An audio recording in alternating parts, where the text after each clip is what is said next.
Pregunta número 1. ¿Cuánto afectó en su estado emocional la prohibición de salir de casa durante la cuarentena? Opción número 1.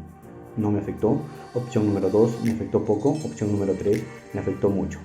Según la encuesta realizada tenemos un 48.5% que indica que me afectó poco. Pregunta número 2. ¿El sistema de salud público cubre todas sus necesidades presentadas en atención médica? ¿Está satisfecho? Opción número 1.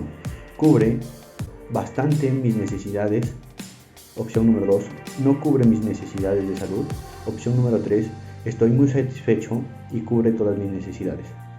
Según la encuesta realizada tenemos un 62.5% que indica que no cubre sus necesidades de salud. Pregunta 3. Algunos profesionales señalaban que el cierre de consultorios externos en algunas especialidades atentaba contra el derecho a la salud. ¿Estás de acuerdo o no estás de acuerdo? Según una encuesta de 32 personas que respondieron a nuestro formulario, 75% estuvieron de acuerdo y 25% no estuvieron de acuerdo.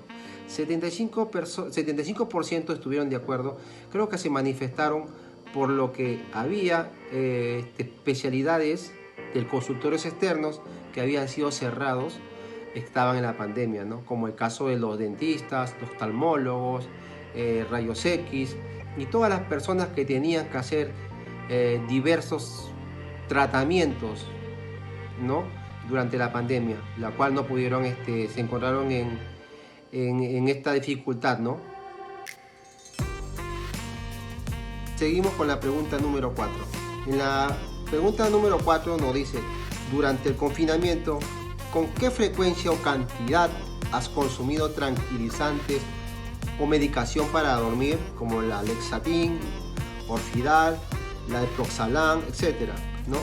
De 32 respuestas, 53.1% dijeron que no habían tomado nada, ningún medicamento. El 25% dijo que habían tomado durante el confinamiento, durante la pandemia. Y el 12.5% dijo que habían tomado más de su receta anteriormente, ¿no?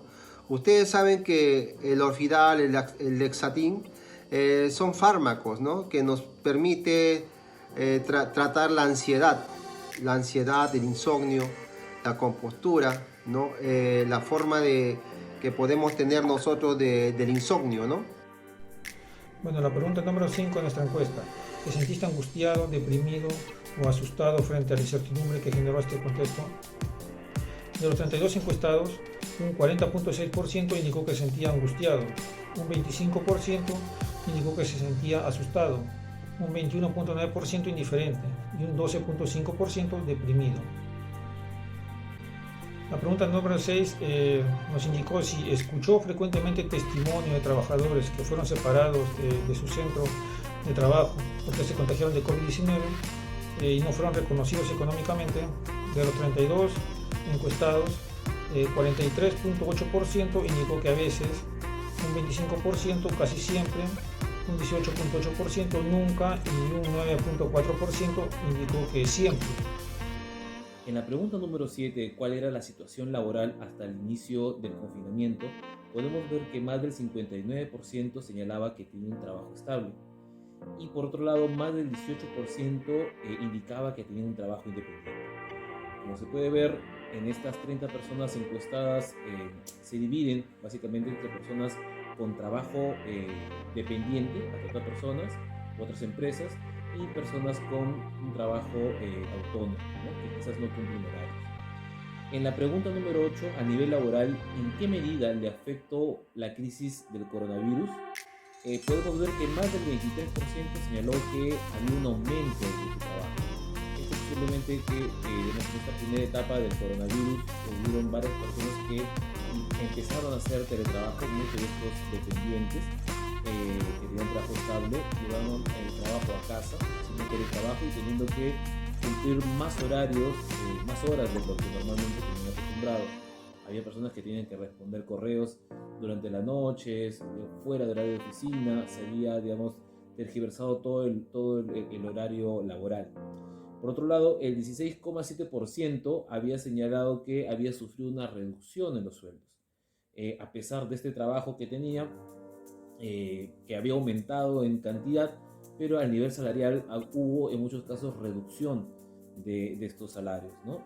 Por otro lado, también había un sector importante que había señalado que habían sido despedidos, ¿no? Más del 13% de estas personas estables habían indicado que habían sido suspendidos con el tema de la suspensión perfecta, o que simplemente habían dejado de laborar por que ya no había necesidad en el mercado.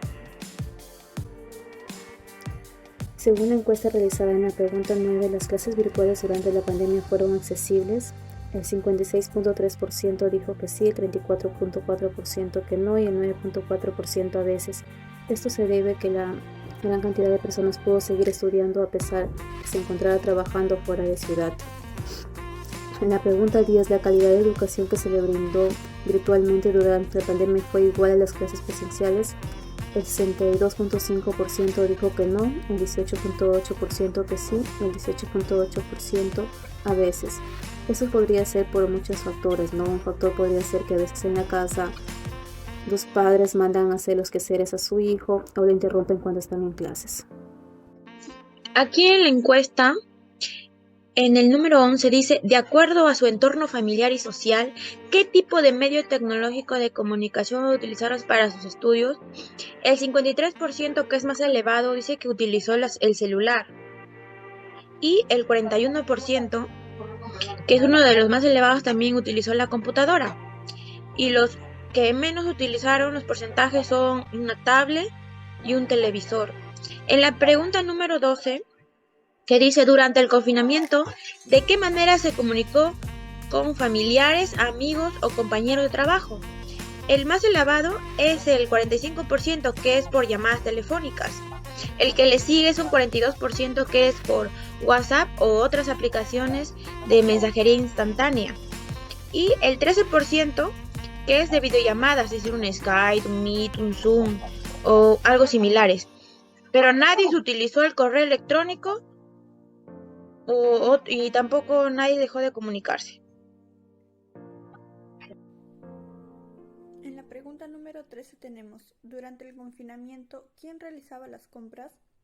El 34,4% respondió mamá, el 18,8% respondió otros familiares, el 9,4% respondió que era papá quien realizaba las compras, el 28,1% respondió hermano, tío, hermano, y el otro 9,4% respondió que no tenía quien haga las compras.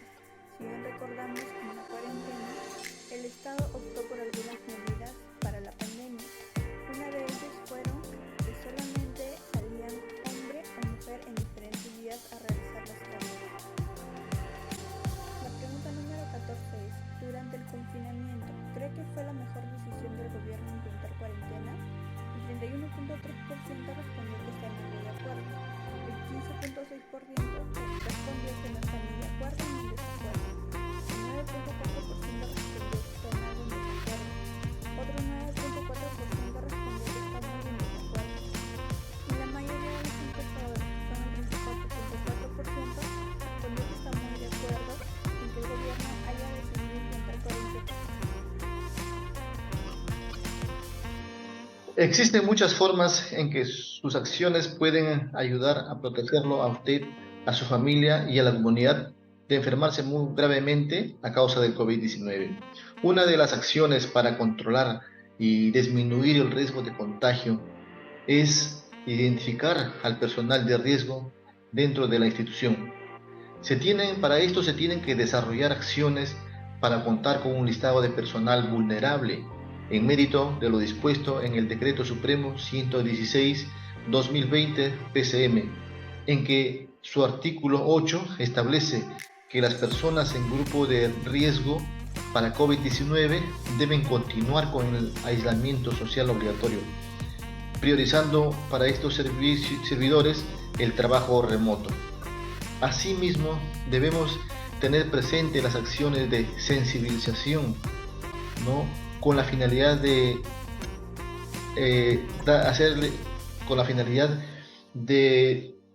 el adecuado uso de las EPPs, y otras actividades que garanticen la implementación del plan para la vigilancia, prevención y control de COVID-19 y evitar el avance del COVID-19 en mérito a las acciones preventivas.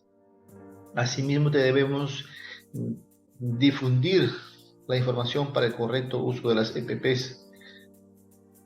Debemos difundir la información para garantizar el distanciamiento físico, difusión de aplicación de pruebas de descarte del COVID-19.